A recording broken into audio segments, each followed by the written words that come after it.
안녕하세요. 소리나는 책갈피입니다. 오늘부터 요코야마 히데요 작가의 소설을 새롭게 소개해 볼까 합니다. 일본 사회파 추리소설 작가로 유명한 요코야마 히데요는 일본 사회에서 일어나는 사건 사고를 12년간 현장에서 직접 발로 뛰며 기사화해온 신문기자였습니다. 그렇기에 그의 소설 작품은 치밀한 정보 수집력을 바탕에 깔고 보다 현실적이고 사회적인 시선으로 일본 범죄 사건을 구성력 있게 고스란히 담고 있는데요. 일본 어느 현의 경찰서, 매달 현경 소식을 담아내는 경찰 잡지를 제작하는 홍복과 여성 공무원이 아주 우연한 기회로 28년간 교도관으로 일해온 곤도 미야오를 만나게 됩니다. 그는 범죄자의 행동 유형을 그 누구보다도 예리하게 읽어내는 교도관 특유의 눈으로 한 남자를 집요하게 추적 중인데요. 경찰도 형사도 아닌 교도관이, 그것도 60세 정년 퇴직을 앞두고 범죄 용의자를 매 순간 쫓고 있다니, 이 상황 자체가 아주 미스터리한데요. 고약하고 무뚝뚝하기 그지없는 교도관과 젊은 여성 공무원이 우연찮게 얽히며 점차 밝혀지는 미제 주부 실종 사건. 이것이 요코야마 히데요식의 추리소설이다. 오늘의 오디오북은 교도관의 눈입니다.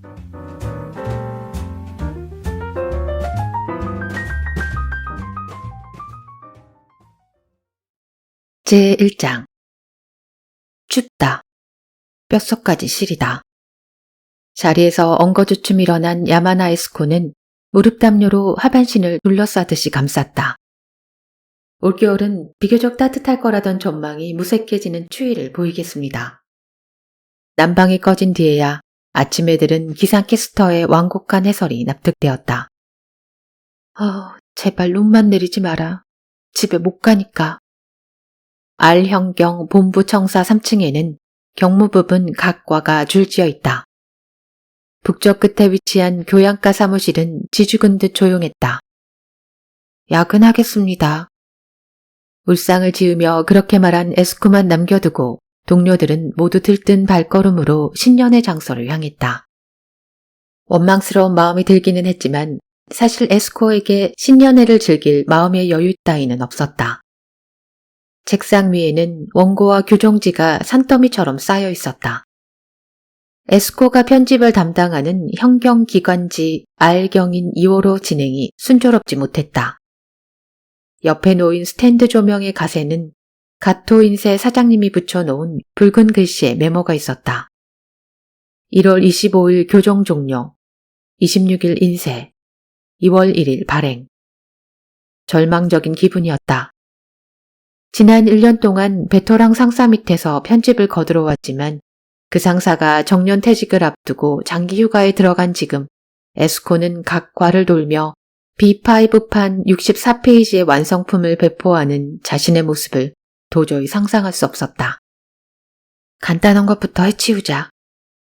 매직으로 커다랗게 악이라고 적힌 서류 봉투를 선반에서 꺼내 내용물을 책상 위에 쏟아부었다.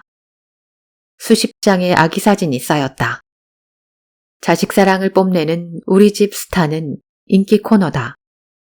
한 장씩 사진 뒷면을 보고 거기에 적힌 프로필을 용지에 베꼈었다.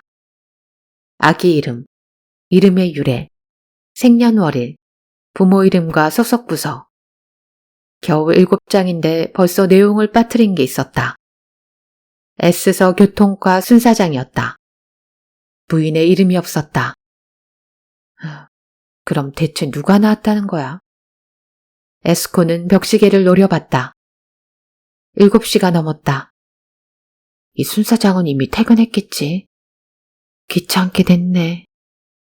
자택에 연락하고 싶어도 알 현경에는 전 직원이 등록된 주소록 같은 게 없었다. 전에는 있어서 매년 갱신했다던데 외부 유출을 우려해서 폐지했다고 입사 때 들었다.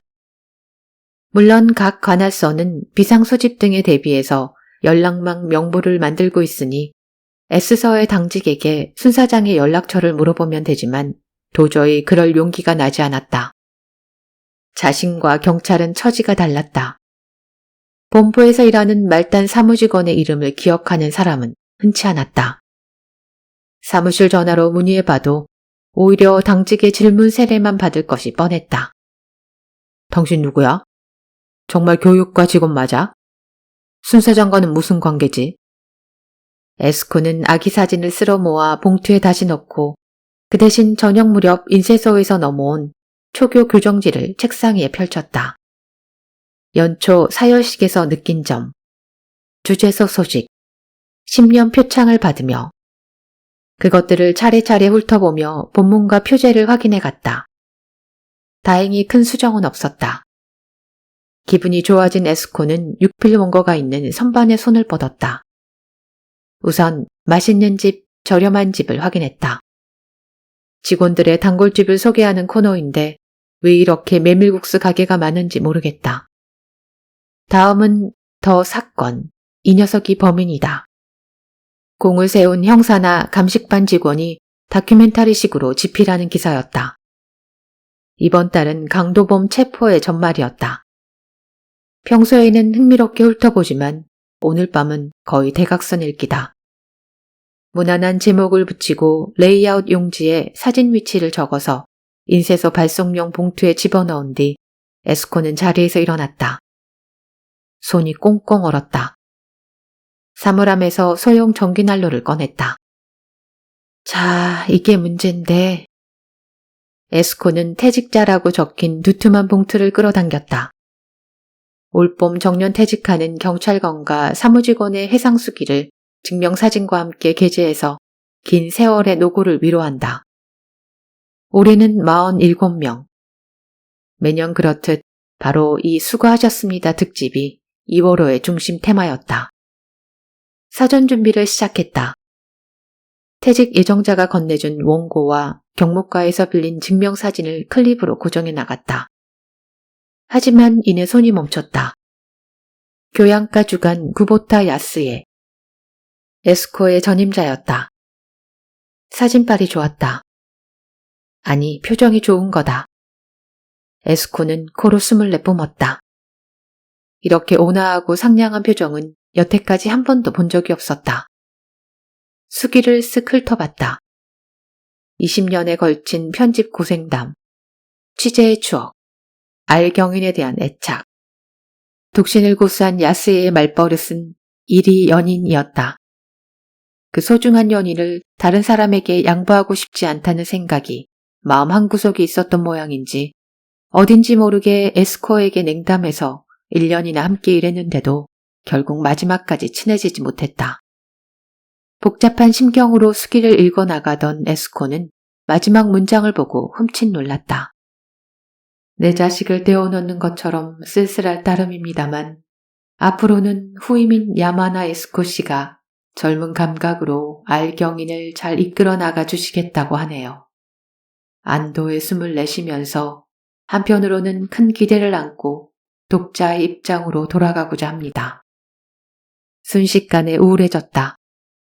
남의 자식을 떠맡아봤자 곤란할 뿐이다. 짐이 무겁다. 애당초 에스코는 경찰기관지 제작에 매력을 느껴본 적이 없었다. 앞으로 10년, 20년이나 알경인의 편집을 맡으라고 한다면 에스코는 이제 막 26살이 되었다. 앞날은 알 수 없지만 결혼하든 안 하든 일은 계속할 생각이었다. 6년 전에 지방 공무원 시험을 봤다. 단순한 불황 속에 높아진 공무원 인기에 편승한 건 아니었다. 몸이 약했던 아버지가 입원과 퇴원을 반복하면서도 네 자매 중 막내인 에스코를 단기 대학까지 보낼 수 있었던 건 현청 근무공무원의 탄탄한 복리 후생 덕분이었다. 그에 반해 지역 백화점에서 판매사원으로 근무했던 어머니는 거품 경제가 붕괴하자마자 허망하게 해고를 통보받았다.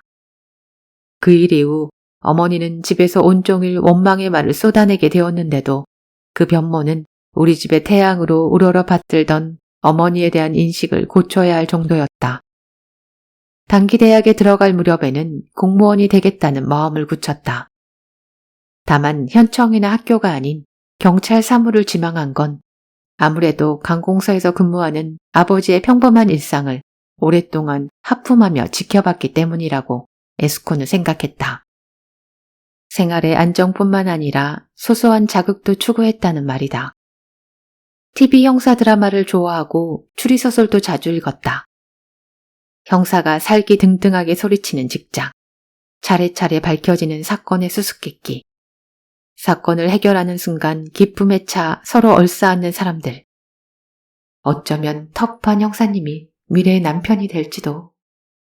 천진난만한 상상은 입사 전까지 에스코를 몹시 즐겁게 했다. 그런데 정작 배치된 곳은 사건 냄새라고는 한 톨도 풍겨오지 않는 관리 부문 교양과였다. 동료는 죄다 엘리트인 채 하는 재미없는 남자들 뿐이었다. 게다가 경찰청은 아무래도 경찰관이 절대적인 세계이다 보니 교양과 사무직원의 목소리는 다른 부문과 마찬가지로 힘이 없었다. 의견을 내는데 거침없는 야스에조차 우는 아이랑 경찰관한테는 못 이긴다며 술김에 진심을 내뱉은 적이 있다. 순찰입니다. 사무실 문이 열리며 손전등을 든 생활안전과 경찰 다카미가 얼굴을 내비쳤다. 고생 많으십니다. 고생 많으십니다. 두 사람이 동시에 말했지만 고개를 숙인 건 에스코뿐이었다. 절전 부탁드립니다. 단호한 목소리와 올곧은 시선. 아, 네. 죄송합니다. 에스코는 황급히 전기난로에 전원을 껐다. 하지만 위쪽으로 시선을 올리는 다카미의 모습에 그녀가 말한 절전이 전등을 가리키는 것이라는 사실을 깨닫고 얼굴을 붉혔다. 형광등 불빛이 절반으로 줄어들자 한층 더 추위가 심해진 느낌이 들었다. 자리로 돌아온 에스코는 다카미가 떠난 문을 한숨 섞인 시선으로 바라보았다. 왜 그렇게 비굴하게 반응했을까? 나이는 에스코 쪽이 한 살 많다. 경찰이 사무직원을 무시한다고 생각하지는 않았다. 에스코도 친하게 지내는 경찰은 있었다. 평범하게 대화하면서 웃고 함께 식사하거나 쇼핑을 나가기도 했다. 하지만 때때로 대화나 생각이 부딪히는 일이 있었다. 일과 직무, 그 의식의 격차를 메꾸기는 힘들다고 느낄 때가 있었다. 이것만 하고 집에 가자. 에스코는 마음을 다잡고 클립을 집어들었다. 남은 사람은 43명. 회상수기의 이름을 보고 증명사진 뒷면에 적힌 이름과 대조했다. 다나카, 스즈키, 요시다. 같은 성도 많아서 주의해야 한다. 고비는 금세 넘어갔다. 수가 줄면서 찾는 건 간단했다. 이제 5명. 에스코는 고개를 갸우뚱했다. 남은 증명사진은 5장인데 원고는 4명 분밖에 없었다. 서둘러 넷상을 맞춘 뒤 남겨진 사진의 이름을 확인했다. F서 경묵과 유치관리계 주임 곤도 미야오. 에스코는 퇴직자 봉투를 열어 안을 살펴보았다. 없다. 텅 비었다. 책상 옆으로 밀어젖혔던 교정지 뭉치를 헤집었다. 얼굴이 새하얗게 질렸다. 잃어버렸나? 아니, 수기 지필 의뢰도, 회수도 전부 전임인 야세이가 있다. 다 받았어. 야세이는 생색내듯이 그렇게 말했었다. 에스코는 앉은 채로 의자를 뒤로 물리고 책상 밑을 살폈다. 아무것도 떨어져 있지 않았다. 일어서서 사무실 안 책상을 전부 둘러봤다. 쟁걸음으로 책상에 다시 돌아와 혹시 2장이 겹친 게 없는지 46명의 원고를 다시 확인했다. 전부 제대로 한 장씩만 붙어 있었다. 컴퓨터를 켜서 퇴직 예정자 목록을 불러왔다. 눈으로 이름을 쫓았다. 곤도 미야오. 있다. 올봄에 간두는 사람이 확실하다. 초조한 손놀림으로 가방에서 휴대전화를 꺼내들고 야스의 집에 전화를 걸었다. 자동 응답기로 넘어갔다. 재빠르게 용건을 남기고 한 번 더 책상 주변을 점검했다. 봉투석도 확인했다. 진짜 없었던 거 맞아? 야스에가 착각했을지도 모른다. 지필 의뢰를 깜빡한 걸까? 원고를 받았다고 착각했지만 사실은 이 곤도 주임이라는 사람이 아직 건네주지 않았을 가능성도 있었다. 곤도 미야오, 들어본 적이 없는 이름이었다. F서 경묵과 유치관리계. F서. 작년에 주부 실종 사건으로 큰 소동이 있었던 곳이었다. 아! 에스코는 다시 휴대전화를 손에 들었다. F서라면 사무직 동기인 덴노 사유리가 있다. 휴대전화가 아니라 집으로 전화를 걸었다. 최근 남자친구가 생겨서 집에 늦게 들어간다는 식으로 말했지만 외출 중에 전화를 받아봤자 사유리의 수중에 F서 주소록이 없으면 소용없었다. 오, 에스코, 무슨 일이야? 받았다. 사유리의 애교 섞인 목소리가 천사의 음성처럼 들렸다. 밤늦게 미안해. 좀 알아봐 줬으면 하는 게 있어서. 에스코는 간단하게 사정을 설명했다. 곤도? 아, 그 기분 나쁜 아저씨 말이지? 기분 나쁘다고? 잠시의 초조한 기다림 뒤에 사유리의 목소리가 돌아왔다. 곤도 미야오의 주소와 전화번호를 알아냈다. 감사 인사를 하고 전화를 끊으려는데 사유리가 말을 걸었다. 에스코, 그 뒤로 남자친구랑은 어때? 순간 말문이 막혔다. 이제 끝내려고. 나도 그래. 집에 빨리 돌아온 이유를 알았다. 이야기가 길어진다. 근데 미안해. 나 조금 급하거든. 내가 나중에 다시 걸게. 전화를 끊고 바로 사무실 전화에 수화기를 들었다. 메모한 번호를 눌렀다. 신호음이 이어졌다. 집에 없나? 빈손으로 곤도의 사진을 끌어당겼다. 뒷면에 적힌 이름을 확인하면서 작업했기 때문에 제대로 얼굴을 보지 못했다. 숨을 삼켰다. 홀쭉한 뺨과 해쓱한 얼굴, 움푹 파인 어두운 눈. 에스코가 몸서리친 직후 상대방이 수화기를 들었다. 제2장. 알현경본부 청사에서 나온 시각은 9시 반이었다. 자동차 히터가 따뜻한 바람을 내뿜고 있었지만 아직 성에 차지 않았다. 에스코는 손가락이 아플 정도로 차게 식은 핸들을 꽉 쥐고 곤도 미야오의 자택으로 향했다. 전화를 받은 건 곤도의 부인 유키코였다. 곤도는 외출 중이고 휴대전화도 없다고 했다. 곧 돌아올 테니 집에 잠시 들르세요. 유키코의 스스럼 없는 말에 매달리는 심정으로 사무실을 뛰쳐나왔다. 지금쯤이면 신년의 회식 분위기는 한창 달아올라 있을 것이다. 과장님은 2차부터라도 참석하라고 했지만 어차피 가봤자 재미없을 게 뻔하다. 일부러 그렇게 중얼거리며 에스코는 악셀을 힘주어 밟았다. 오늘 밤 안에 곤도를 붙잡아서 일을 분명히 해두고 싶었다.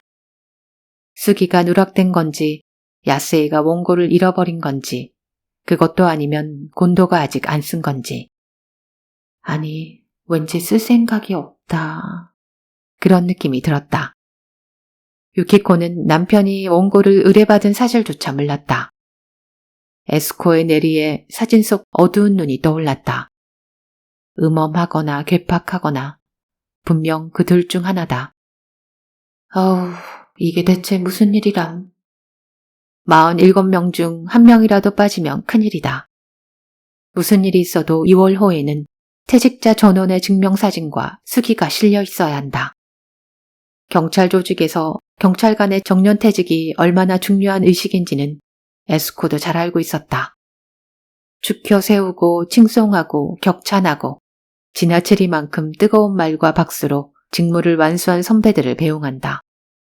그건 떠나보내는 쪽의 사기를 높이는 세러머니라고 할 수 있었다. 떠나는 선배들의 업적에 빗대어 경찰관 직무의 숭고함을 칭송한다. 너희도 그들을 따르라는 듯 조직을 다잡는다. 장례식이 죽은 사람이 아닌 남겨진 유족을 위해 존재하는 것처럼 말이다. 이유코 히터가 제 기능을 다하기 시작할 즈음엔 목적지인 주택가로 들어와 있었다. 곤도는 퇴직을 앞두고 장기 휴가에 들어가자마자 F서 사택에서 나와 임대주택으로 거처를 옮겼다. 어서 들어와요. 아직 정리가 덜 끝나서 어수선하지만. 전화에서 보인 태도 그대로 유키코는 스스럼 없이 에스코를 집 안으로 들였다. 유키코의 말대로 정리가 덜 끝나 보이긴 했다. 거실에 이사업체 마크가 찍혀있는 종이 상자가 산더미처럼 쌓여 있었다. 차를 내오겠다며 안쪽으로 사라진 유키코는 보이지 않는 곳에서 열심히 말을 걸어왔다. 자식은 연년생으로 아들 2명이 있고 둘 다 도쿄의 대학에 진학해서 하숙생활 중인데 매달 생활비로 16만 원씩을 보내준다고 했다. 경쾌한 발걸음 소리가 거실로 돌아올 때까지 집안 사정을 대충 파악할 수 있었다. 슬슬 돌아올 때가 된 것 같은데. 아, 고타스 안에 발 좀 넣어요. 감사합니다. 근데 남편분께서는 어딜 가셨나요? 에스코가 다급한 표정으로 묻자 주름이 눈에 띄는 동그란 얼굴이 하고 소녀처럼 웃었다. 그 사람 형사님이잖아요. 형사? 곤도는 유치장 교도관이 아니었나? 나는 땅굴 형사님이라고 부르거든요. 네? 땅굴이요? 또 하고 웃었다. 그전엔 암굴왕이라고 불렸어요. 나는 땅굴 형사님이라고 부르거든요. 유키코는 태평한 미소를 지으며 남편 이야기를 이어갔지만 도저히 웃으면서 들을 수 있는 내용이 아니었다. 곤도는 38년간의 근무 중 29년을 유치장 교도관으로 지냈다고 한다. 순사로 임명되었을 때부터 일관되게 형사과를 지원했지만 이루어지지 않았다. 결국 교도관 인생을 걷게 된 것도 형사가 되는 꿈을 포기하지 못했기 때문이라고 유키코는 말했다.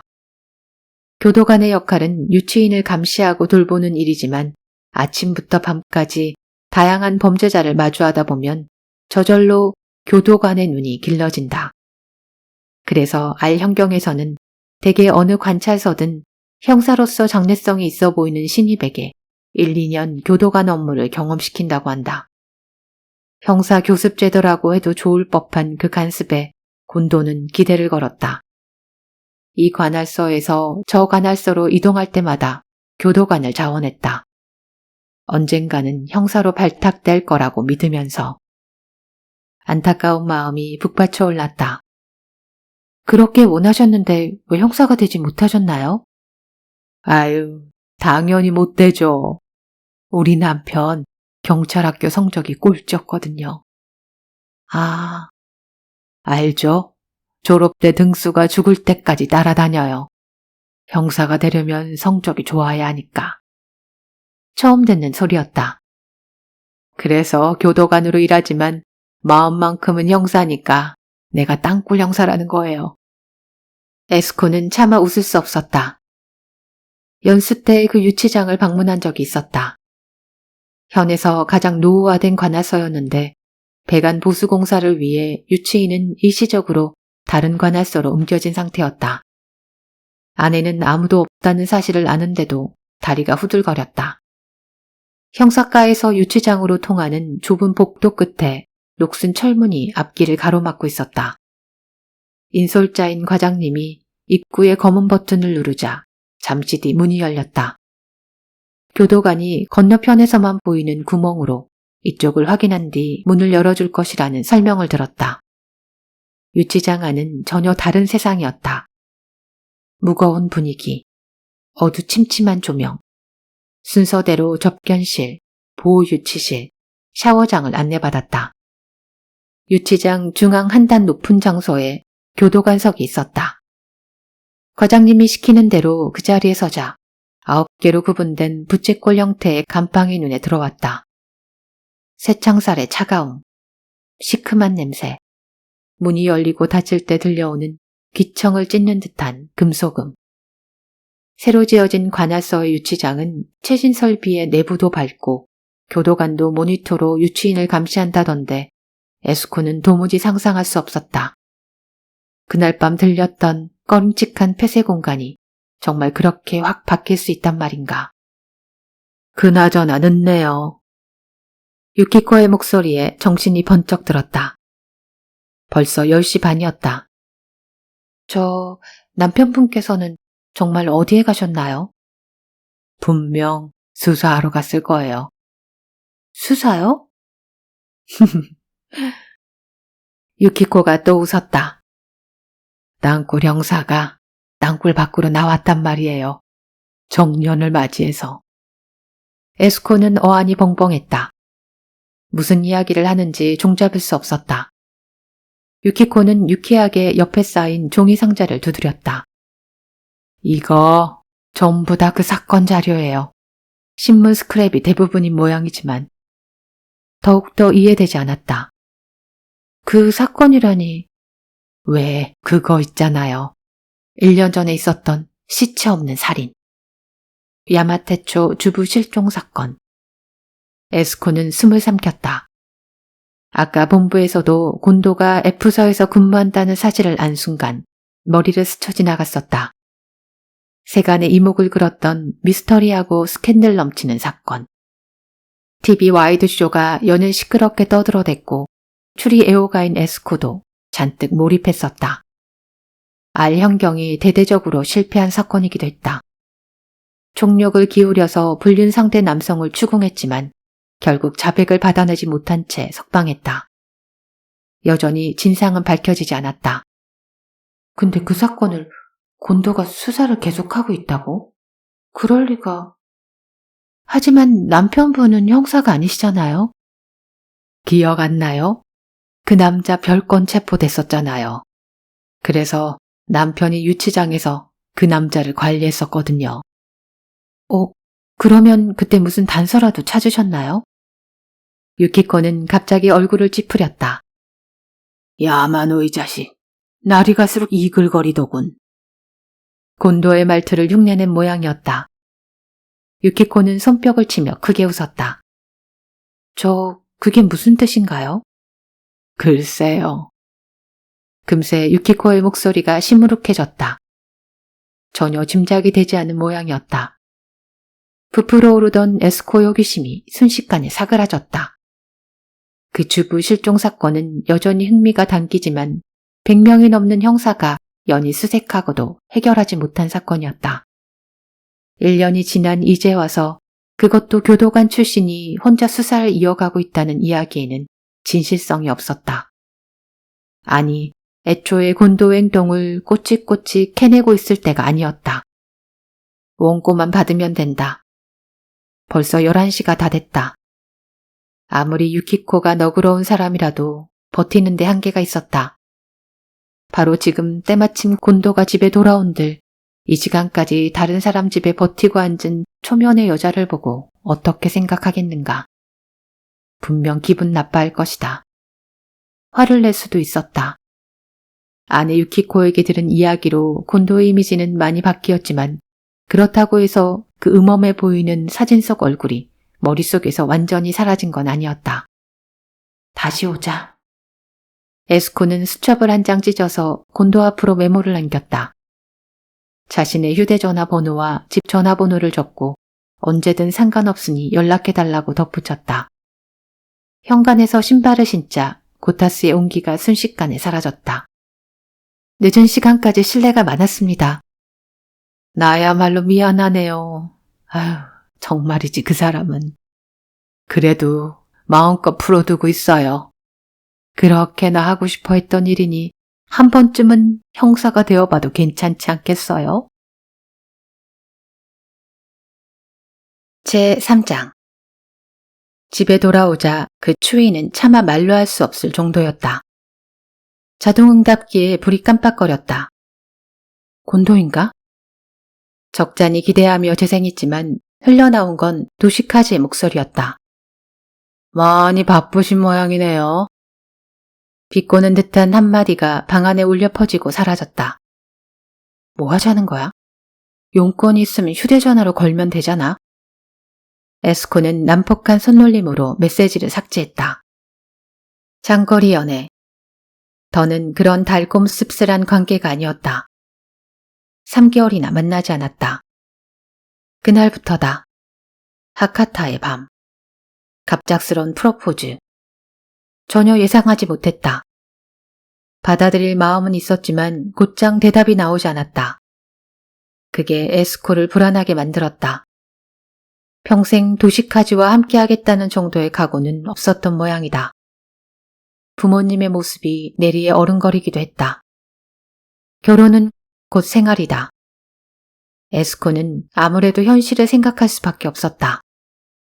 도시카즈는 에스코가 당연히 승낙하리라고 믿고 있었다.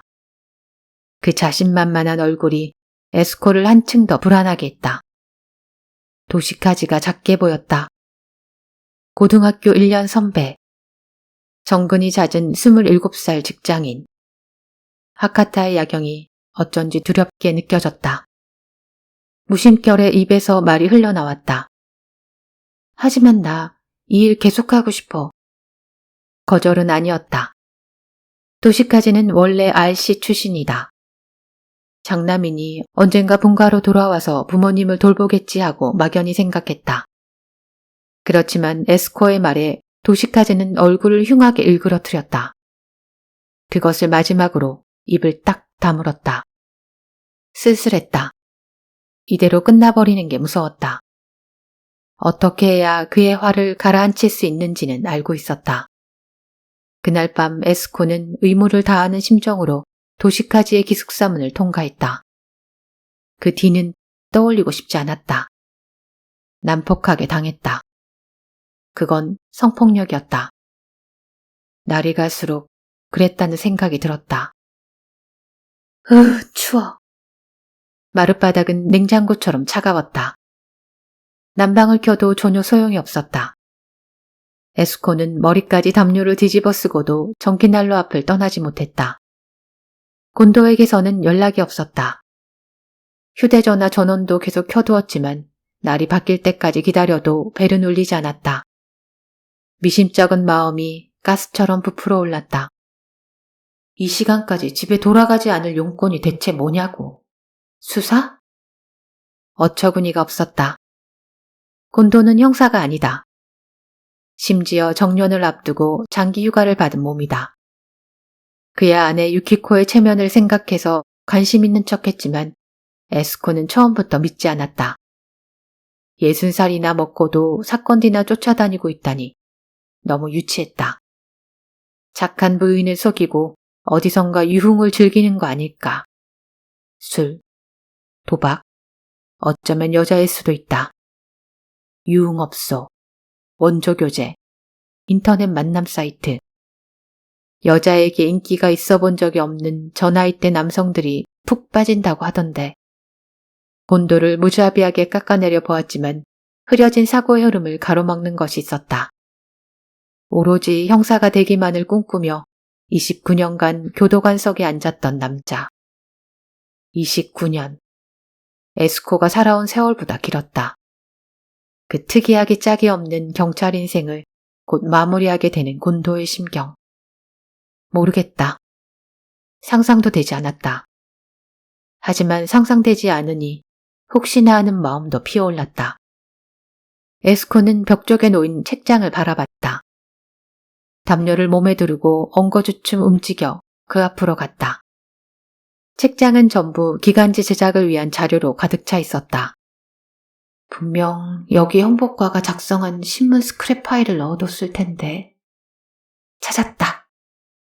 에스코는 두툼한 파일을 품에 안고 무릎걸음으로 난로 앞으로 돌아왔다. 파일을 넘기자 바로 보였다. 야마테초 주부 실종 사건. 놀랄 만큼 많은 기사가 스크랩되어 있었다. 사건은 지금으로부터 1년 전에 발생했다. 에스코는 기묘한 감각에 사로잡혔다. 벽에 걸린 달력을 쳐다봤다. 1월 13일. 진짜 딱 1년 전이잖아? 기사에 적힌 주부의 실종일이 바로 1월 13일이었다. 가슴이 울렁거렸다. 당연히 곤도는 알고 있을 터. 오늘이 주부가 실종된 지 1년째 되는 날이라는 걸 알고 그래서... 에스코는 허공을 응시하며 눈을 깜빡거렸다. 답은 나오지 않았다. 하지만 단숨에 흥미가 끌어올랐다. 원래 에스코가 크게 관심을 기울이던 사건이었다. 파일로 시선을 내리자 당시 기억이 순식간에 되살아났다. 발단은 수수께끼의 실종이었다. 야마테초에 사는 27살의 주부 구타니 에미코가 저녁장을 보던 중 호련히 모습을 감추었다. 그로부터 닷새 후 마찬가지로 야마테초에 사는 30살의 자칭 보석상 야마노의 가즈마가 F서에 체포되었다. 곤도의 아내 유키코가 말했듯 명백한 별건 체포였다. 독신인 야마노이는 남편이 있는 에미코와 불륜관계였다. 알 형경은 두 사람의 사이가 틀어지면서 살인으로 발전했다고 추측했다. 야마노이는 순순히 조사에 응했다. 육체관계가 있었다는 것, 에미코가 이별 이야기를 꺼냈다는 것, 지조관이 목격자 증언을 들이밀자 실종 당일 슈퍼 주차장에서 만난 사실도 인정했다. 하지만 거기까지였다. 야마노이는 5분 정도 이야기하고 헤어졌다고 주장했다. 시체 없는 살인사건. 매스컴은 그렇게 단정짓고 떠들어댔다. 그럴 만한 근거가 있었다. 차례차례 발견되는 모든 정황 증거가 범인은 야마노이라고 가리키고 있었다. 신문과 주간지는 치열한 보도 경쟁을 펼쳤지만 그런 활자 미디어를 압도하며 마치 홍수처럼 방대한 정보를 끊임없이 흘려보낸 건 역시나 텔레비전이었다. 와이드쇼 소재로 더할 나위 없이 적합한 사건이었다. 실종된 에미코는 모델로 착각할 만큼 아름다운 용모에 내추럴로 자리보존한 시아버지를 정성껏 돌보는 훌륭한 며느리의 일명까지 갖추고 있었다. 에미코의 남편 구타니 이치로도 체구는 작지만 호녀를 연상시키는 윤곽이 뚜렷한 외모였다. 지방은행의 융자계장이라는 직함을 갖고도 적극적으로 텔레비전 카메라 앞에 섰다. 사랑하는 부인에 대한 마음을 절절히 읊으며 때로는 오열하고 용의자로 구금되어 있던 야마노에게는 증오를 드러냈다. 죽여버릴 테다. 그런 위험한 발언까지 생방송으로 송출되기도 했다. 구타니의 그 말이 거짓이 아니었다는 사실은 나중에 알게 되었다. 또 다른 주역 야마노의 캐릭터도 강렬했다.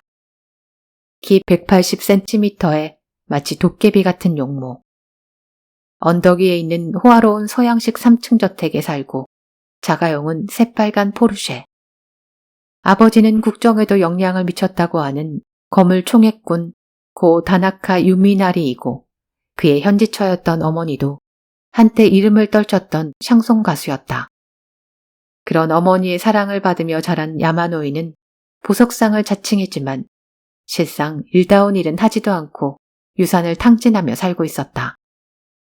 다만 어렸을 때부터 학교 성적은 늘 상위권이었고 돈을 아끼지 않고 살아서 그런지 골프나 스키 실력도 프로급이었다. 야마노이의 진술에 따르면 두 사람은 사건이 일어나기 1년 반 전 시내 찻집에서 알게 되었다고 한다. 우연히 카운터석에 나란히 앉게 되어 샹송 이야기로 의기투합한 야마노이와 에미코는 이내 깊은 관계로 발전했다. 이후 두 사람은 야마노이의 자택에서 미래를 거듭했다. 야마노이의 어머니는 오랫동안 세상의 이목을 피해 생활해온 탓인지 대인 공포증이 몹시 심했기 때문에 두 사람이 집을 호텔 대신으로 쓴다는 사실을 눈치채지 못했다. 두 사람 사이가 틀어진 건 사건이 일어나기 한 달 정도 전이었다. 에미코가 갑작스레 이별 이야기를 꺼냈다. 불륜관계를 지속하는 게 무서워졌다는 게 그 이유였다. 욱한 마음에 야마노이가 에미코를 죽였다. 모두가 그렇게 생각했다. 정황 증거는 흘러넘쳤다. 에미코의 친구가 한 증언이 결정적이었다. 실종되기 일주일 전 한밤중에 에미코가 전화를 걸어왔다. 불륜 상태가 헤어져 주지 않아. 무서워. 날 죽일지도 몰라. 에미코는 줄곧 울먹이고 있었다고 했다. 실종 전날의 목격자 증언도 중요하게 작용했다. 야마노이의 집 근처 길거리에서 야마노이가 에미코의 얼굴을 때리는 장면을 이웃 주민인 주부가 목격했다. 웃기지 마. 야마노이가 그렇게 소리쳤고 에미코의 눈밑이 퍼렇게 부어 있었다고 증언했다. 그리고 실종 당일 오후 4시가 넘어서 에미코는 단골 슈퍼에 나타났다. 오른쪽 눈에 안대를 한 에미코를 여러 점원이 목격했다. 계산원은 돈을 내미는 에미코의 손목과 손등에 피멍이 들어있던 일까지 기억하고 있었다. 그러나 그게 마지막이었다. 그 후로 에미코의 모습을 본 사람은 없었다. 에미코가 타고 온 자동차는 슈퍼 주차장에 덩그러니 남겨져 있었다. 수수께끼의 실종. 하지만 슈퍼 주차장에도 야마노의 자취가 있었다. 새빨간 포르쉐를 본 사람이 있었다. 눈에 띄는 차다. 3명, 5명, 10명. 목격자의 신고는 날이 갈수록 늘어났다. 현경은 물증에 가까운 것도 쥐고 있었다. 야마노의 자택에서 북쪽으로 1km 떨어진 곳에 있는 조경업자의 집 마당에 세워둔 삽 3자루 중 하나가 사라졌다. 나머지 삽 중 하나의 손잡이에서 야마노의 지문이 검출되었다. 이 일로 야마노이가 별건 체포되었다. 삽은 시체를 묻는 데 사용되었을 가능성이 있었다. 가게에서 사면 꼬리가 잡히니까 훔친 거라는 추측이 성립되었다. 가택 수색에서도 수학이 있었다. 삽은 발견되지 않았지만 야마노이가 스키를 타러 갈 때 이용하는 지프형 벤츠 안에서 에미코의 머리카락이 발견됐다. 조수석이 아닌 차량 맨 뒤 트렁크에서였다. 이 차량으로 사체를 옮겼다고 단정하며 보도하는 방송국도 있었다. 신문과 주간지도 야마노이의 재체포가 머지않았다고 입을 모아 전했다. 이별 얘기에 욱해서 살인을 저지르고 자동차 트렁크에 시체를 숨겨서 옮긴 뒤 삽을 이용해서 묻었다. 이윽고 사건은 클라이맥스를 맞이한 듯했다.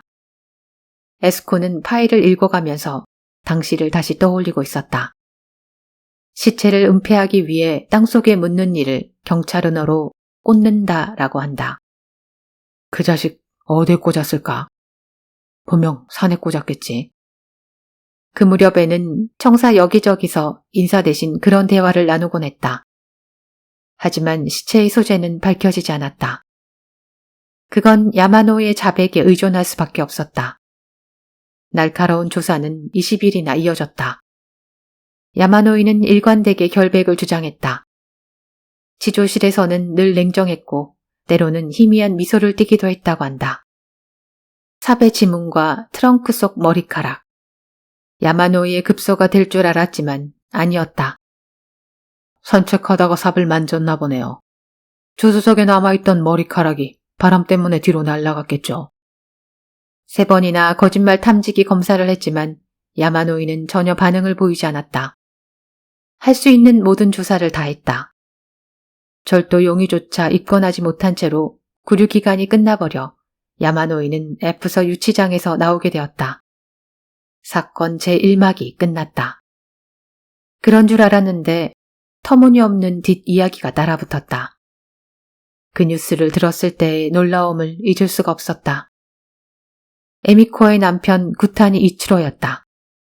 그가 실행했다. 석방된 야마노이가 주차장에서 차에 타려던 순간이었다. 그늘진 곳에 숨어있던 구타니가 시카를 치켜들고 등 뒤에서 덤벼들었다. 여러 사람이 지켜보는 가운데 벌어진 일이었다. 경찰관도 매스컴 관계자도 근처에 있었다. 두 사람이 뒤엉켜 싸우던 중 계획과는 반대로 구타니가 배를 찔려 중상을 입고 다음날 사망했다. 야마노이는 상해치사 혐의로 서류 송검되었지만 검찰청은 야마노이의 행동을 정당방위라 보고 불기소 처분했다. 얄궂은 일이었다. 야마노이를 에미코 살인범으로 단정지었던 경찰관과 텔레비전 리포터들의 증언으로 이번에는 야마노이의 정당방위가 인정된 것이었다. 그런 연유로 야마노이 추적 보도는 단숨에 사그라졌다. 손바닥 뒤집듯 R형경의 별건 체포를 비판한 신문도 있었다. 야마노이의 변호사가 매스컴을 상대로 명예훼손 소송을 할 의사가 있다고 통보했기 때문이었다. R형경도 주저앉을 수밖에 없었다. 매스컴의 지지를 잃고 인권단체까지 몰려온 탓에 주부 실종 사건은 점차 터부시 되어갔다. 야마노이가 살인 용의로 재체포되었다면 R경인의 더 사건 페이지 수가 엄청나게 늘어났을 텐데 가오로를 넘겨봐도 이 사건에 관한 기술은 단 한 줄도 보이지 않았다. R 형경의 금기. 이제는 그것에 가까웠다. 어떻게 이럴 수 있지? 저도 모르게 말이 흘러나왔다. 에스코는 난폭하게 파일을 닫았다. 너무 답답했다. 분하다는 생각마저 들었다. 야마노이가 에미코를 죽였다. 틀림없었다. 에미코를 죽여놓고 경찰과 세간을 속였다. 교묘하게 눈속임했다. 불륜을 저지르기는 했어도 에미코는 몸져놓은 시아버지를 열심히 돌보았다고 했다. 이별 이야기를 꺼낸 이유 중 하나에 시아버지도 있었던 게 아닐까. 그런데 야마노이는 그 이야기를 무시하고 끝내 에미코를 죽였다. 게다가 에미코를 사랑했던 남편까지 찔러 죽였다. 정당 방위인지 뭔지 모르겠지만 너무 불합리했다.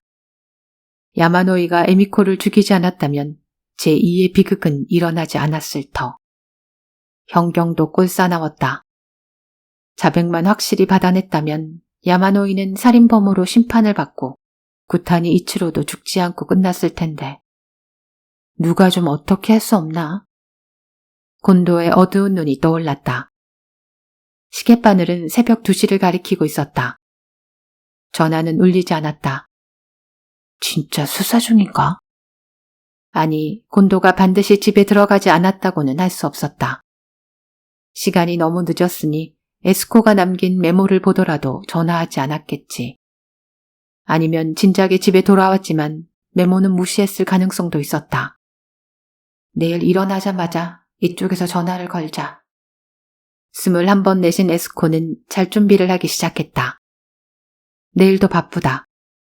이 이상 곤도를 위해 수면 시간을 깎아먹을 수는 없었다. 침대는 차가웠다. 좀처럼 잠이 오지 않았다. 원고가 신경 쓰였다. 아니, 그것보다 귓가에 맴도는 목소리가 잠의 침입을 방해하고 있었다.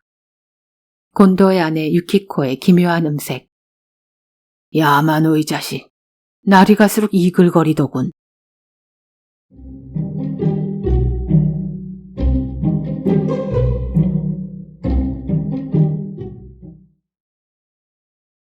제4장. 교양가 내부는 주름기로 가득 차 있었다. 숙취에 찌든 면면들. 일부 예외를 제외하면 교양가에 급한 업무를 떠안고 있는 사람은 없었다. 우나무의 히로, 코모도의 코를 써서 히로코 씨요. 네, 알겠습니다. 막내인 에스코는 우리 집 스타의 기재 누락을 처리하고 있었다. 전부 5건이었다. 바쁘신데 죄송합니다. 송치 담당 사카이 씨 계신가요? 예의 바른 목소리를 내고 있지만 마음속은 분노와 억울함이 뒤섞여 엉망이었다. 곤도 미야오가 도망쳤다. 아침에 일어나자마자 전화했지만 부재 중이었다. 아내 유키코의 말에 따르면 곤도는 새벽녘에 일단 집에 돌아왔지만 바로 다시 외출했다고 한다. 에스코가 남긴 메모는 확인했다고 하는데 연락을 주지 않았다. 이걸로 분명해졌다. 곤도는 수기를 쓸 마음이 없다. 다른 일은 내팽개치고 주부 실종 사건을 뒤쫓고 있었다. 아무래도 형사놀이에 푹 빠졌나 보다. 그렇게 해서 형사가 되지 못한 긴 세월의 울분이라도 풀겠다는 말인가. 그래, 얼마든지 하시라 이거다.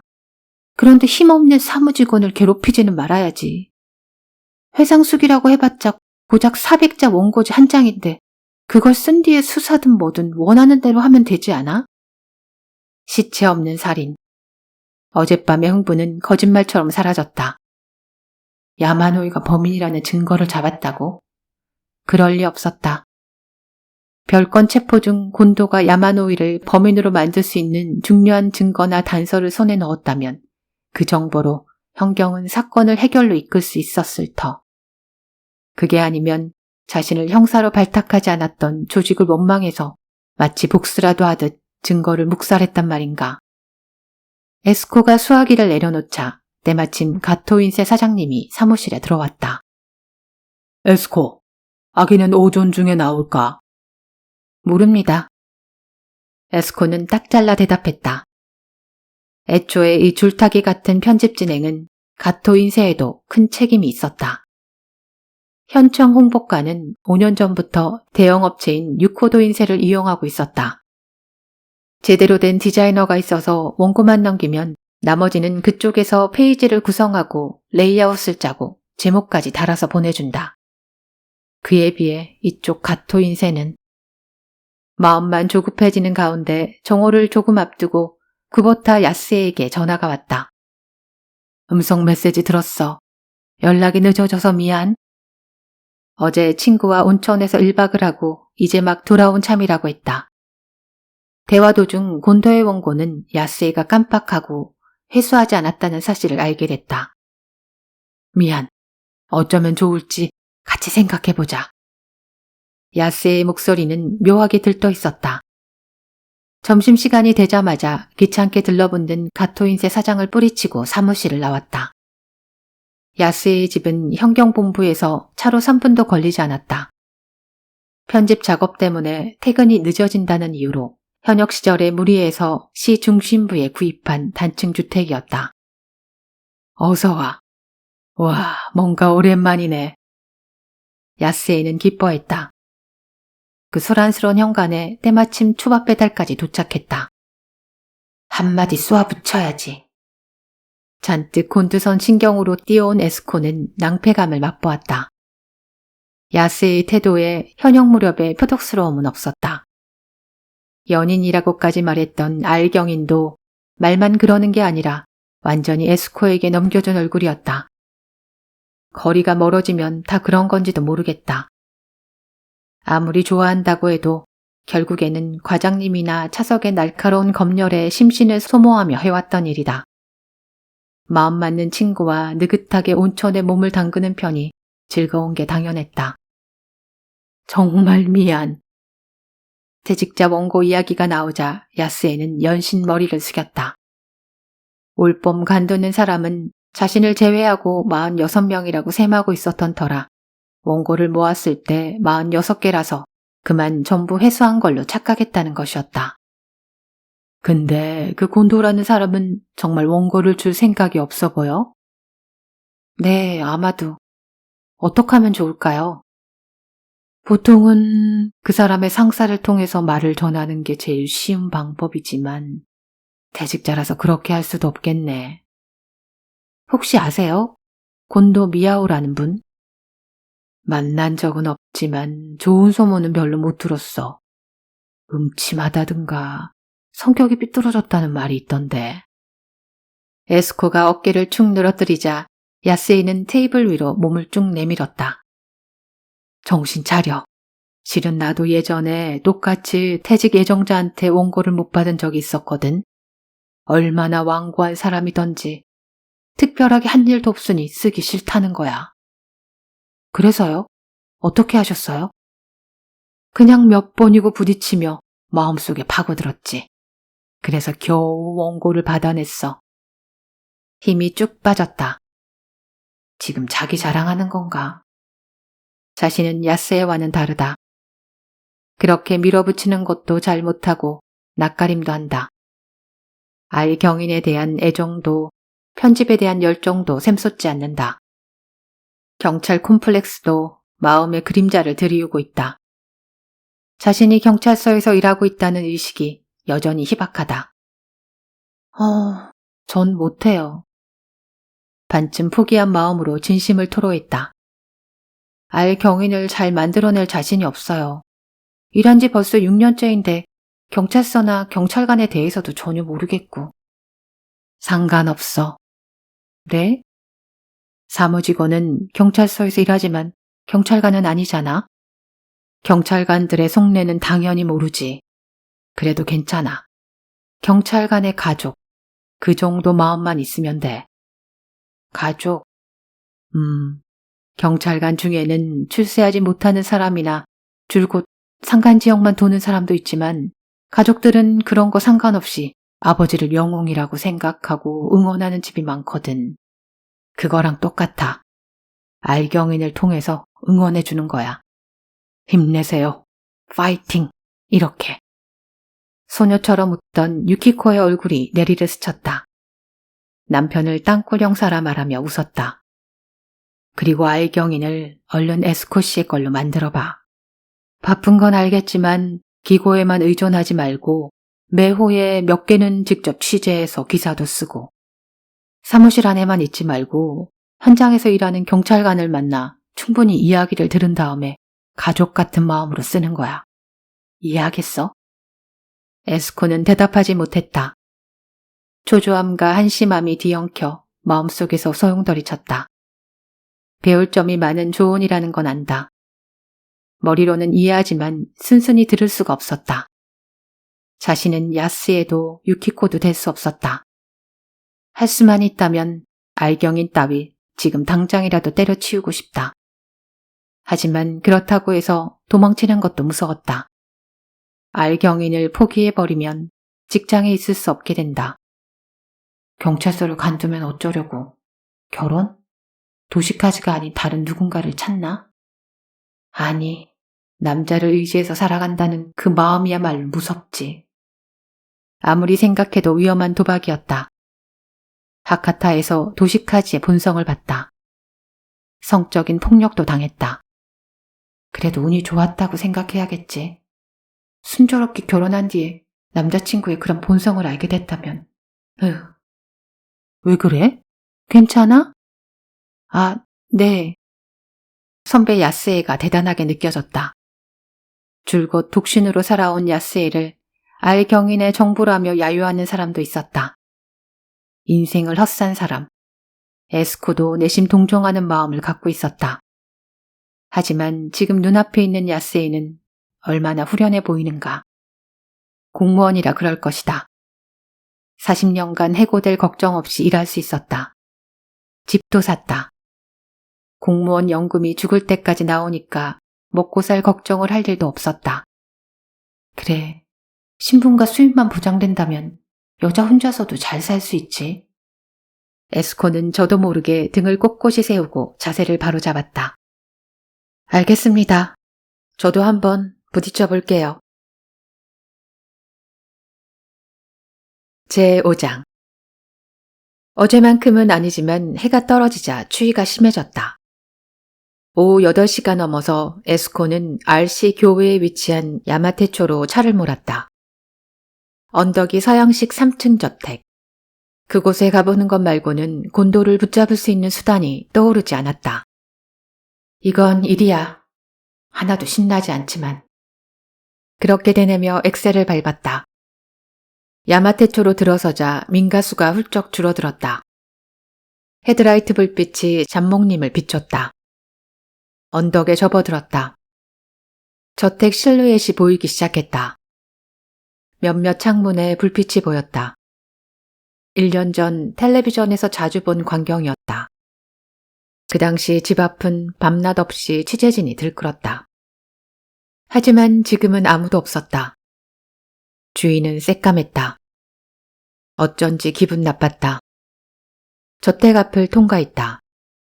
등줄기가 오싹했다. 이번에는 약간 내리막이었다. 곤도는 보이지 않았다. 있을 리가 없지. 이런 곳에 누가 오겠어. 땅굴 형사? 수사?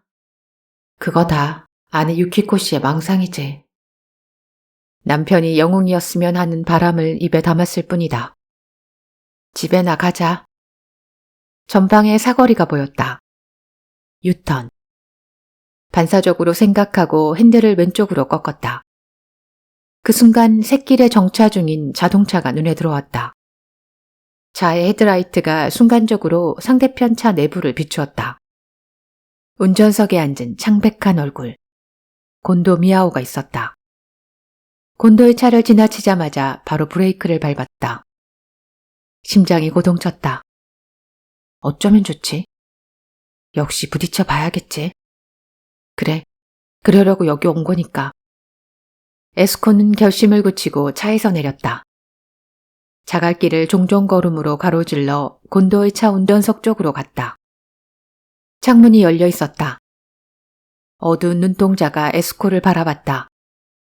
처음 만나는 사람 같지 않았다.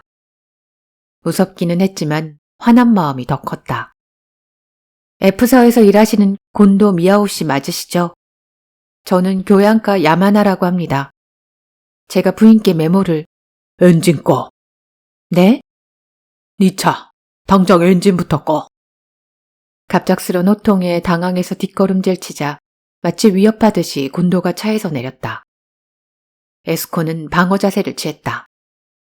하지만 네 차 몇 cc지? 네? 배기량 말이야.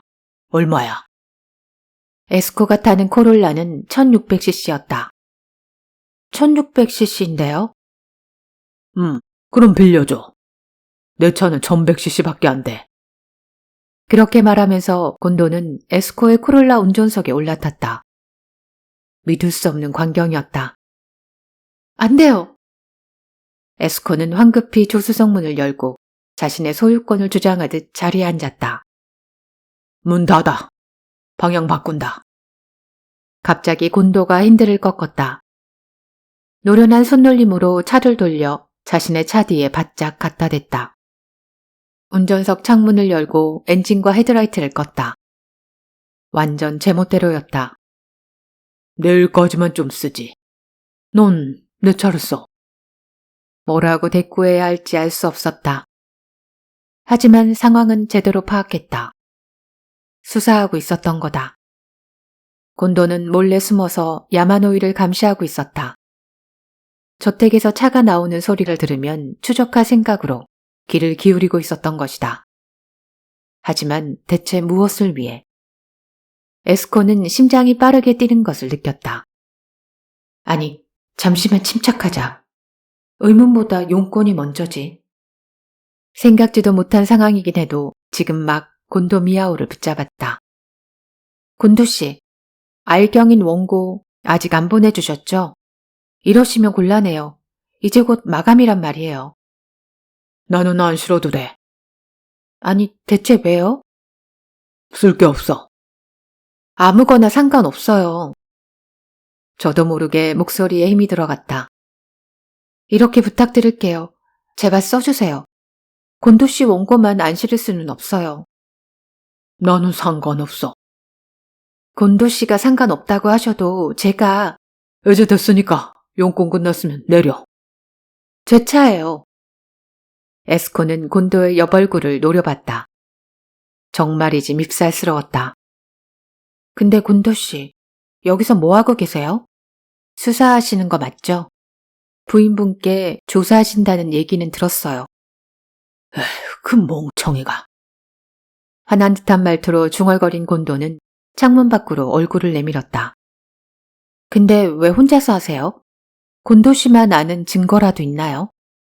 어제가 딱 사건 1년째 되는 날이던데 거기에 무슨 의미라도 있나요?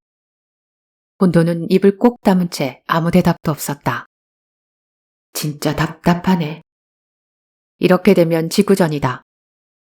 에스코는 뒷좌석의 코트에 손을 뻗었다. 어두운 시선이 에스코를 향했다. 왜요? 원고 쓰겠다고 약속해 주실 때까지는 저 안 내려요. 그리고 이건 제 차예요. 곤도가 혀를 찼다. 내가 질까 보냐. 그리고 그 사건에는 저도 관심 있거든요. 야마노이가 죽인 게 확실하다고 생각하고요. 어두운 시선이 또다시 이쪽을 향했다. 아니, 검은 눈동자가 커서 그렇게 보이는 것 같기도 했다. 어쨌거나 그 검은 눈동자에 희미한 호기심의 빛이 어린 느낌이 들었다. 지금이 기회인가? 마음속을 파고들어라. 선배 야스에는 그렇게 말했다. 에스코는 황급히 말을 덧붙였다. 진짜예요. 저 엄청 잘 알아요. 어젯밤에도 신문을 전부 다시 읽으면서 그렇다면 알고 있겠군. 네? 뭘요? 사건의 진상. 그거야 처음부터 알고 있었죠. 그런데도 석방이라니 말도 안 돼요. 곤도 씨, 혹시 뭔가 발견하셨어요? 증거나 단서 같은 거요. 곤도의 입꼬리가 슬쩍 올라간 듯 보였다. 아니면 야마노이가 곤도 씨한테 무슨 힌트라도 말해줬나요? 이번에는 확실하게 웃었다. 아무 말도 안 했어. 그럼 난동을 피웠나요? 그놈은 얌전했어. 잘 먹고 잘 자고. 조사가 없을 때는 항상 윗몸 일으키기나 발굽혀펴기를 했지. 그러고 보니 연수로 유치장을 방문했을 때 설명을 들은 적이 있었다. 유치인은 시간이 남아돌기 때문에 활자에 굶주리고 몸을 움직이고 싶어 한다고. 한가했나 보네요. 아니, 그놈은 매일 밤늦게까지 조사를 받았어. 몸이 녹초가 됐을걸. 그 말에 퍼뜩 떠올랐다. 근데 그건 뭐예요? 야마노이 자식, 날이 갈수록 이글거리더군. 그 말이요. 반쯤은 사건에 대한 흥미로 물어보았다. 곤도는 대답하지 않았다. 실수했다. 에스코는 입술을 깨물었다. 그 말의 속뜻은 부인에게도 비밀로 하고 있었다. 그것을 마지막으로 곤도는 입을 꾹 다물고 어떤 질문에도 대답해주지 않았다. 에스코는 마음을 굳게 먹었다. 이 사건 미궁에 빠졌죠? 곤도를 도발할 생각으로 말을 던졌다. 그렇게 수사했는데도 소용이 없으니 야마노이는 범인이 아니라는 건가요? 그놈은 살인자야. 곤도의 녹이 어린 목소리가 차 안에 울려 퍼졌다. 형사는 몰라도 난 알지. 이런 뒷말이 들리는 듯한 기분이었다. 19년간 교도관으로서 범죄자들을 쭉 지켜봐온 나로서는 하지만 이제 와서 수사를 해봤자. 수사가 아니야. 네? 하지만 지금 확인이다. 확인이요? 뭘요? 내려. 네? 곤도의 눈매가 바뀌었다. 아니, 에스코도 들었다. 자동차 소리였다. 스포츠카 특유의 중저음. 야마노이가 움직였다. 당장 내리라니까. 그러고 싶지만 발이 움직이지 않았다. 머리가 혼란스러웠다. 하지만 원고가... 혀를 차는 동시에 곤도가 시동을 걸었다. 급발진으로 자갈이 튀어올랐다. 뒷바퀴를 미끄러뜨리며 사거리를 꺾고 돌았다. 속도를 높여 힘차게 달렸다. 저택 앞을 순식간에 통과해서 제트코스터처럼 언덕을 내려갔다. 앞쪽에 붉은색 후미등이 보였다. 상당히 앞이었다. 에스코는 아무 말도 할 수 없었다.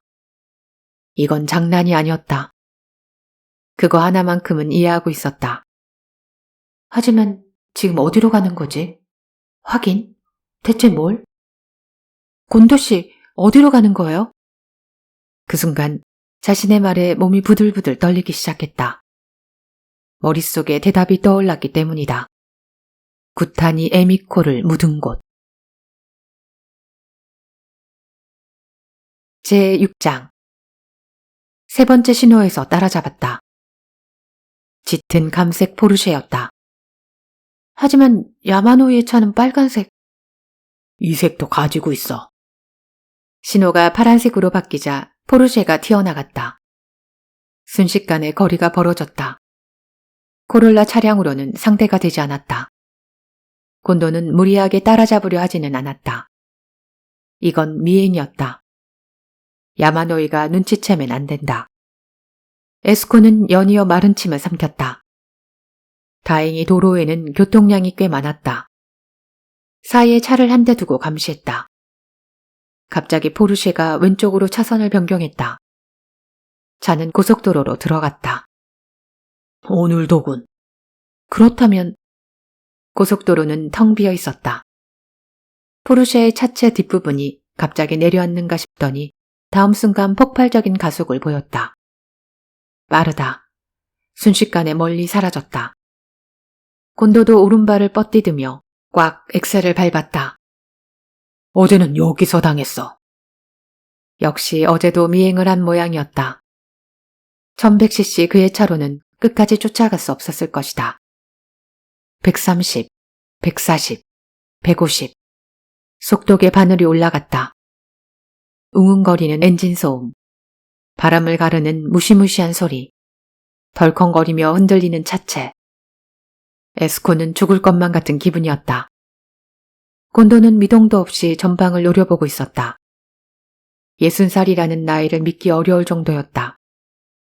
엑셀은 여전히 바닥에 딱 달라붙어 있었다. 그런데도 포르쉐는 멀어져 갔다. 야마노이는 대체 몇 킬로미터로 달리고 있는 걸까? 순식간에 현의 경계를 넘었다. 근데 어디로? 묻기 두려웠다. 하지만 물어보지 않을 수 없었다. 곤도는 대답하지 않았다. 엔진 소리가 시끄러워서 못 들은 건가? 어디로 가시는 거예요? 곧 알게 될 거야. 포르쉐를 따라잡았을 때의 얘기지만.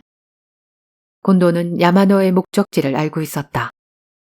아니, 어디로 가는지는 모르지만 왜 가는지는 알고 있었다.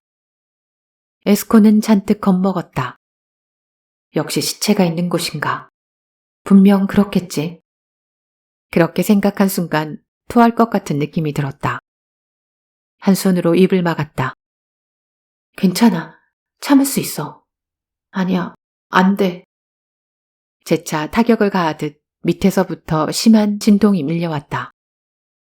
눈앞이 캄캄하고 속이 답답했다. 이제 한계였다. 포르쉐의 후미동은 반딧불이보다도 작았다. 저게 어둠에 켜지면 그걸로 끝이었다. 그래도 상관없었다. 그랬으면 좋겠다 라고 에스코는 빌었다. 그때였다. 반딧불이가 갑자기 왼쪽으로 움직인 것 같았다. 도로는 완만한 커브에 접어들고 있었다. 곧 직선으로 돌아왔다. 전방의 반딧불이가 사라졌다. 이런 젠장. 곤도가 힌드를 내리쳤다. 망했군. 오늘도 당했어. 왼쪽이요. 에스코가 소리쳤다. 뭐라고? 왼쪽이에요. 분명 고속도로를 빠져나갔어요. 그 앞에 출구 안내판이 보였다. 곤도는 급히 핸들을 꺾었다. 코롤라는 좌우로 심하게 흔들리며 출구 쪽 샛길로 돌진했다. 전방은 커브길이었다. 좁은 도로폭, 닥쳐오는 가드레일, 급 브레이크, 옆으로 쭉 미끄러졌다. 괜찮나? 목소리에 시선을 돌렸다. 차는 멈춰 있었다. 앞유리 너머로 지금 막 요금소를 빠져나가는 포르쉐가 보였다. 괜찮나? 더 갈 수 있겠어. 웬일로 다정한 목소리였다. 문제 없어요. 입이 멋대로 움직였다. 실제로는 그 입에서 위장이 튀어나올 것 같은 기분이었다. 코롤라는 급발진했다. 요금소를 통과했다. 지방도에서 국도로 맹렬하게 추적했다. 이윽고 시가지에 들어선 포르쉐가 속도를 늦췄다. 깜빡이를 켜고 패밀리 레스토랑 주차장으로 들어갔다. 신장 180cm. 도깨비 같은 외모를 마스크로 가린 야마노이가 차에서 내렸다. 느릿느릿한 움직임으로 레스토랑 안으로 들어가 창가 자리에 앉았다. 종업원이 메뉴를 건넸다. 곤도와 에스코는 코롤라 안에서 가게 안을 살폈다. 아니, 에스코는 거의 눈도 뜨지 못한 상태였다. 뇌가 흔들리는 느낌이었다. 간헐적으로 구토감과 두통이 덮쳐왔다. 그러니까 묻은 장소가 아니라 묻은 장소.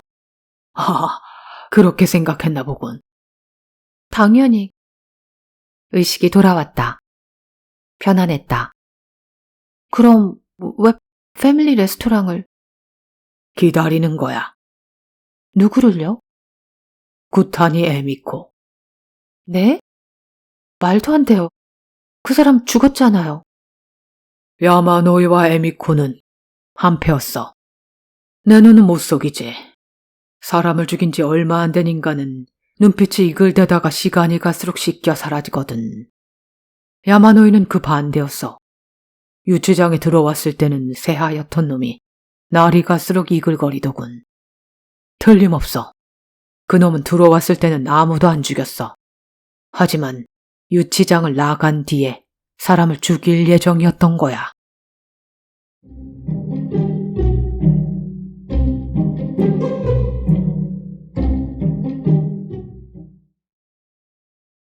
제7장 2월 1일 이날만큼은 에스코도 가토인세 사장님도 시종 온화한 표정이었다.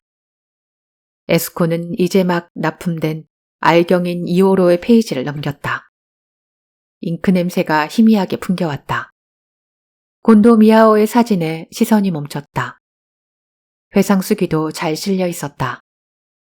교도관 업무에 관한 이야기는 아니었다. 경찰관을 지망하는 장남에게 보내는 일종의 편지 같은 글이었다. 곤도의 원고는 에스코가 가토인세에서 출장 교정을 보고 있을 때 도착했다. 정말이지 아슬아슬했다. 거의 포기했었던 만큼 날아오를 듯 기뻤다. 나중에 전화를 걸어온 곤도는 우리 하룻밤을 함께 보낸 사이잖아. 라며 장난스레 말했다. 그날 밤 일은 아직도 꿈만 같았다. 다만 시일이 흐를수록 곤도의 교도관의 눈에 일리가 있다는 생각이 들었다.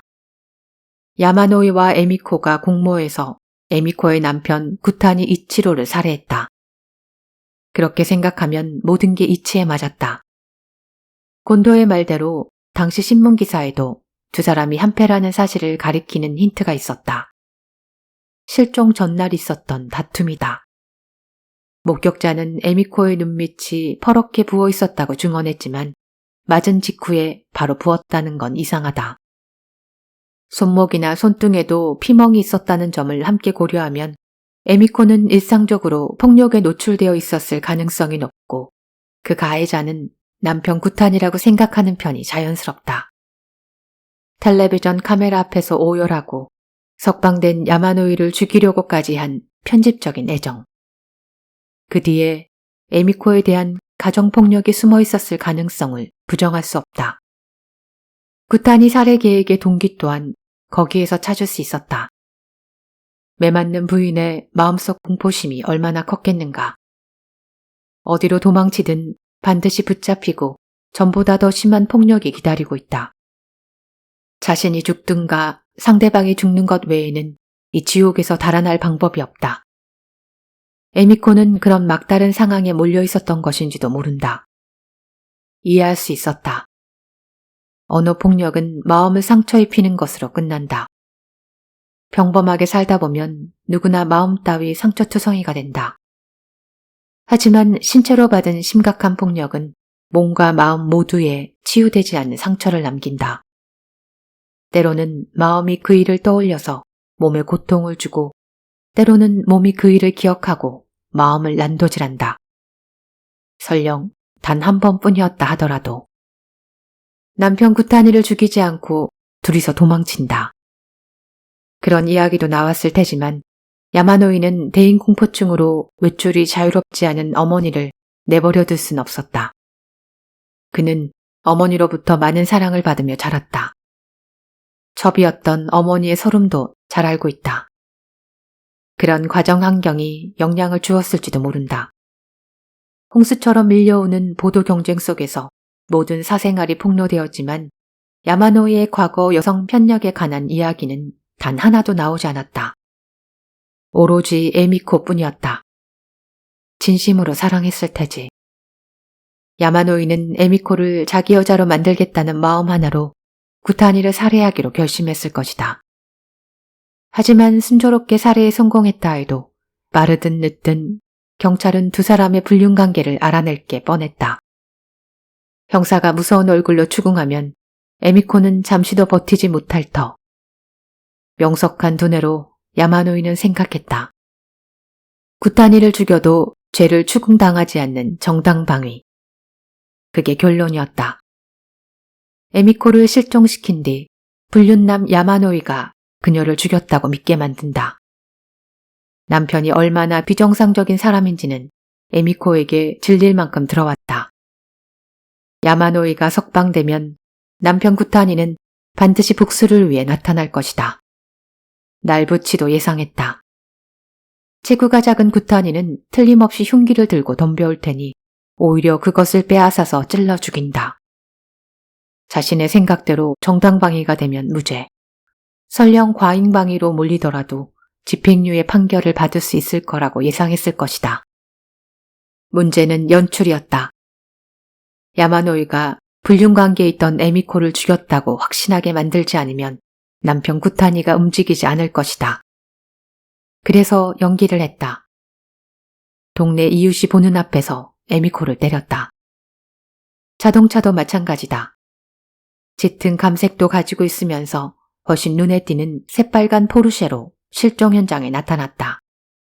삽의 지문도 자동차 트렁크의 모발도 전부 자작극이었다. 훔치지 않은 쪽의 삽에 범인의 지문이 남아 있었다니 생각해보면 이 얼마나 이상한 이야기인가. 에미코도 자신의 역할을 잘 해냈다. 그녀의 친구에게 울면서 전화를 걸어 무서워, 너무 무서워. 분명 야마노이가 날 죽일 거야. 라는 이야기를 불어넣었다. 그 다음은 매스컴과 경찰에게 맡겨두기만 하면 되었다. 시나리오대로 흉포하고 끈질긴 불륜 상대는 살인범으로 몰리게 되었다. 야마노이는 날카로운 조사도 간단히 헤쳐나갔다. 어쨌든 정말로 에미코를 죽이지 않았으니 거짓말 탐지기를 몇 번 한들 반응 따위 나올 리가 없었다. 몸이 무뎌지지 않도록 유치장에서는 윗몸 일으키기와 팔굽혀펴기를 빼먹지 않았다. 원래부터 스키와 골프 실력은 프로급이었다. 뛰어난 신체 능력을 겸비한 180cm의 도깨비는 남편 구타니의 기습에 대비하며 유치장에서 나갈 날을 손꼽아 기다리고 있었던 것이다. 그리고 감쪽같이 성공했다. 다른 사람이었다면 생각해내기 어려운 살해 계획이었다. 설령 최종적으로 석방되더라도 그만큼이나 의혹이 제기되면 평범한 사람은 직장을 잃고 밖에서 얼굴을 들고 다닐 수 없다. 하지만 야마노이는 직장 따위 없어도 상관없었다. 유산으로 먹고 살 수 있었다. 애초에 세간의 시선은 신경 쓰지 않고 살아온 남자였다. 매스컴에서 떠들든 말든 사랑하는 에미코만 손에 넣을 수 있다면 다른 일은 어떻게 되든 상관없다고 생각했던 것이 아닐까. 그저 5분 정도 이야기하고 헤어졌다. 야마노의 진술 중 그것 하나만큼은 분명 진실이었을 것이다. 두 사람은 그 슈퍼 주차장에서 헤어졌다. 1년 후 같은 날 이웃현의 패밀리 레스토랑에서 만날 약속을 하고 그렇게 모든 일이 야마노의 생각대로 진행됐다.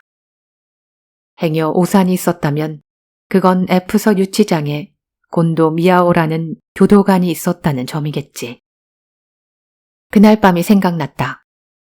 패밀리 레스토랑의 주차장. 에스코와 곤도는 코를라 안에서 아침까지 기다렸지만 에미코는 끝내 나타나지 않았다. 야마노이는 미동도 없이 창가 자리에 앉아 있었다. 아마 약속의 날이었던 전날 밤도 혼자 아침을 맞이했겠지. 에미코는 야마노의 연심을 이용했다. 에스코는 그렇게 생각했다. 위장살인을 빙자해서 증발하는 데 성공했다. 1년 뒤의 약속을 지킬 마음은 처음부터 없었다. 에미코는 야마노이와는 처지가 달랐다. 혹시라도 발각되면 매스컴이 시끄럽게 떠들어댈 걸 뻔히 알면서 세상으로 다시 나올 수는 없었다. 더군다나 사라졌던 이유를 아무리 그럴듯하게 꾸며낸다 해도 자리보전한 시아버지를 돌보던 착한 며느리가 남편을 죽인 야마노이와 함께 그 저택에서 지내고 있다는 추문을 세간이 용서할 리가 없었다. 에스코는 상상의 나래를 펼쳐보았다. 지금쯤 에미코는 어느 동네에서 새로운 생활을 시작했겠지. 야마노이가 건네준 넉넉한 돈으로 얼굴이라도 고쳤을까. 더욱더 아름답게 변모해서 남자 한둘쯤은 붙잡았을 수도 있다. 에미코는 그저 폭력을 휘두르는 남편을 영원히 땅에 묻고 자리보존하는 귀찮은 시아버지를 버리고 인생을 다시 시작하고 싶었을 뿐이었다. 확고한 목적만 있다면 여자는 창녀 흉내 따위 얼마든지 낼 수 있다. 야마노이는 그녀를 찻집에서 우연히 알게 되었다고 했지만 에미코는 처음부터 남편을 죽여줄 남자를 찾고 있었던 게 아닐까.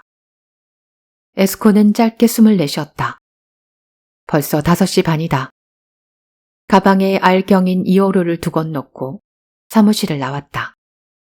항고는 구보타 야스에게 나머지 한 권은 곤도 유키코에게 건넬 것이었다.